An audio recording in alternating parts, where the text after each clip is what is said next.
বাংলাদেশ জাতীয়তাবাদী দলের প্রতিষ্ঠাতা ও শহীদ রাষ্ট্রপতি জিয়াউর রহমানের অন্যতম হত্যাকারী অবসরপ্রাপ্ত মেজর মোহাম্মদ মোজাফফর হোসেনকে আটক করেছে ঢাকা মহানগর গোয়েন্দা পুলিশ। দীর্ঘ ৪৫ বছর পর বৃহস্পতিবার মধ্যরাতে রাজধানীর বনানী ডিওএইচএস এলাকা থেকে তাকে আটক করা হয়। প্রাথমিক আইনি প্রক্রিয়া শেষে তাকে বাংলাদেশ সেনাবাহিনীর কাছে হস্তান্তর করা হয়েছে। ১৯৮১ সালের ৩০শে মে ভোররাতে একদল বিপদগামী সেনা কর্মকর্তা চট্টগ্রাম সার্কিট হাউসে হামলা চালিয়ে তৎকালীন রাষ্ট্রপতি জিয়াউর রহমানকে হত্যা করে। মেজর মোজাফফর হোসেন এবং ক্যাপ্টেন মোসলে উদ্দিন সরাসরি এই হত্যাকাণ্ডে অংশ নেয়া কর্মকর্তাদের মধ্যে অন্যতম ছিলেন।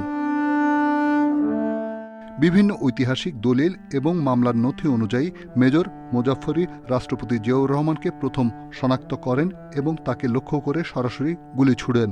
মৃত্যু নিশ্চিত করার পর তিনি চট্টগ্রাম সেনানিবাসের তৎকালীন ২৪তম পদাতিক ডিভিশনের জিওসি মেজর জেনারেল আবুল মঞ্জুরকে ফোন করে জানান প্রেসিডেন্ট নিহত হয়েছেন। হত্যার পর পরিস্থিতি নিয়ন্ত্রণে সেনাবাহিনী একটি অভিযান শুরু করে। মেজর জেনারেল আবুল মঞ্জুর সহ বেশ কয়েকজনকে গ্রেপ্তার করা হয় এবং পরবর্তীতে জেনারেল মঞ্জুর নিহত হন। ক্যাপ্টেন মোসলে উদ্দিনকে গ্রেপ্তার করে যাবজ্জীবন কারাদণ্ড দেয়া হলেও মেজর মোজাফফর এবং মেজর এস.এম. খালেদ পালিয়ে যেতে সক্ষম হন। তদন্তকারী সূত্রে জানা যায়, মেজর মোজাফফর হোসেন দীর্ঘদিন ভারতে আত্মগোপনে ছিলেন।